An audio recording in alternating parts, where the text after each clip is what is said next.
Copyright is what protects creators from having someone copy and make money off of their work without compensation. However, there are some things like directories or maps, which have information that can be difficult to copyright. It's just presenting information or data which exists out in the real world. Creators of maps and directories have found unique ways around this problem. Learn more about copyright traps, aka Mountweazels, on this episode of Everything Everywhere Daily.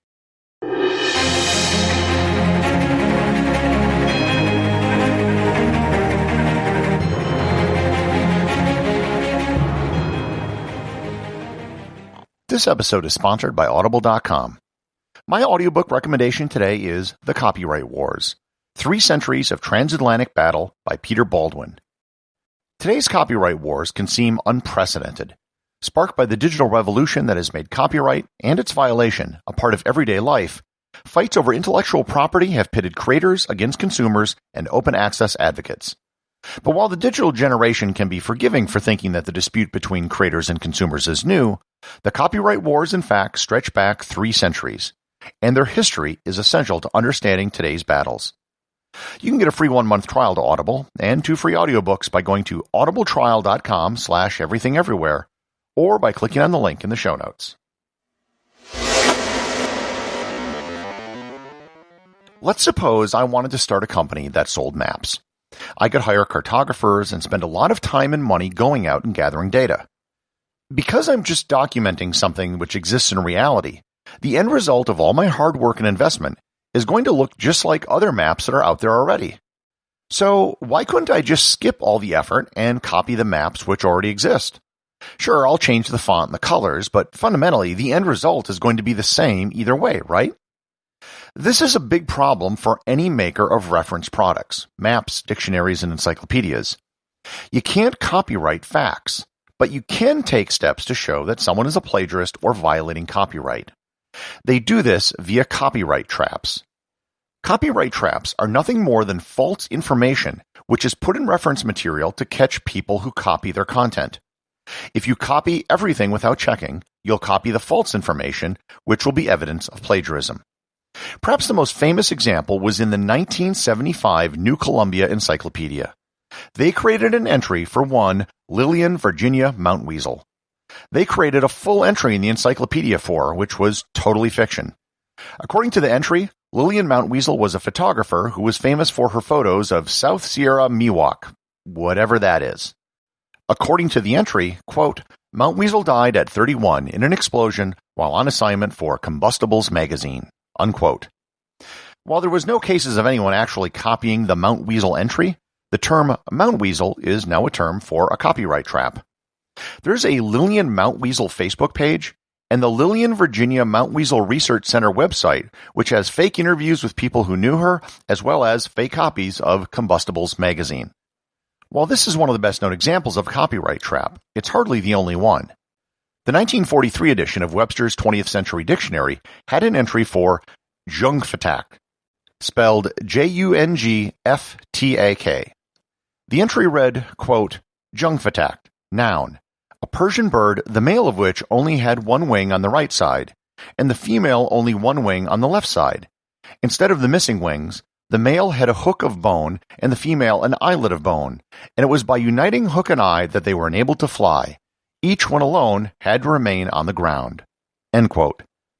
There's no pronunciation given, so I'm pretty sure I said it correctly because there is no way to say it correctly. The New Oxford American Dictionary has a definition for the word esquivalence. Their definition of the word is the willful avoidance of one's official responsibilities. The thing is, this fake word has actually found some usage, and there is now an entry for it in Wiktionary, which references the original New Oxford American Dictionary definition. Personally, I think esquivalence is a perfectly cromulent word. Perhaps the heaviest users of copyright traps are map makers. In cartography, copyright traps are known as trap streets. Trap streets are fictional streets or locations which are used to check to see if someone is copying their map. They are usually very small streets or alleys of no importance. As no one actually uses it as an address because it doesn't exist, there isn't too much of a problem if they appear on maps. The state of Michigan put fake towns in Ohio in their 1978 official highway road map.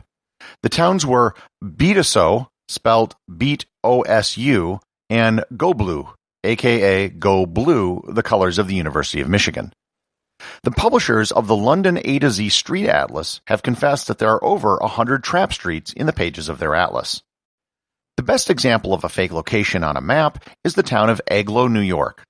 In the 1930s, the General Drafting Company was working on a road map for New York State.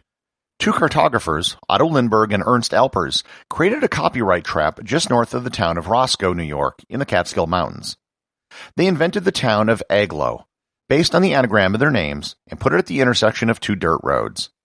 In the 1950s, someone built a general store at the location, and seeing the name Agloe on the map, named it the Agloe General Store.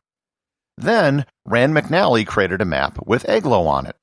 Rand McNally was threatened with a lawsuit, but they then claimed that they got their information from the county, and that the fictitious place had now become real, so they couldn't be sued.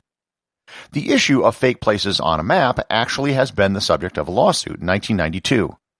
In the case of Nestor's Map and Guide Corporation versus Hagstrom Map Company, the court ruled, quote, to treat false facts interspersed among actual facts and represented as actual facts as fiction would mean that no one could ever reproduce or copy actual facts without risk of reproducing a false fact and thereby violating a copyright.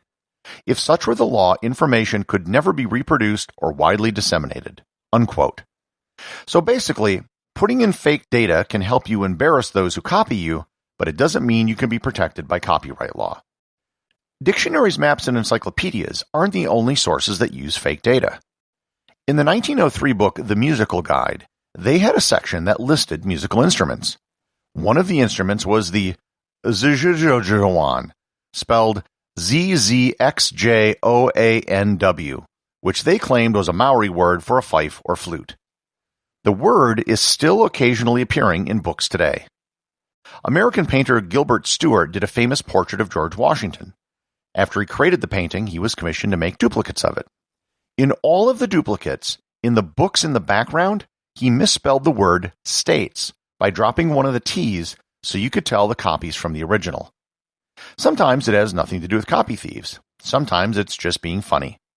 Jakob Maria Meerscheid has been a member of the German Bundestag since 1979. He sits on the Committee for Small and Medium-Sized Businesses. According to the official Bundestag directory, he was born in Moorbach-Hunsrück, a very rural constituency in Rhineland-Palatinate. He is Catholic and a member of the Social Democratic Party of Germany. And he is also totally fake.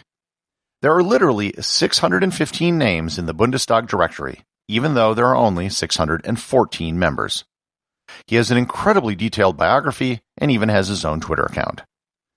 Maybe I'm just a hopeless romantic, but one day I would like to see Jakob Maria Meerscheid go on a date with Lillian Virginia Mountweazels to visit the beautiful town of Agloe, New York.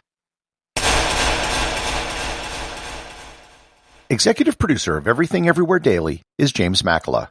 The associate producer is Thor Thompson. Remember to leave a 5-star review to get your review read on the show. They can be left at Apple Podcasts, Podcast Republic, or wherever you listen to the show. Also, you can help support the show over at Patreon.com. Patrons can get merchandise like t-shirts and hoodies, as well as having direct access to provide suggestions for future episodes.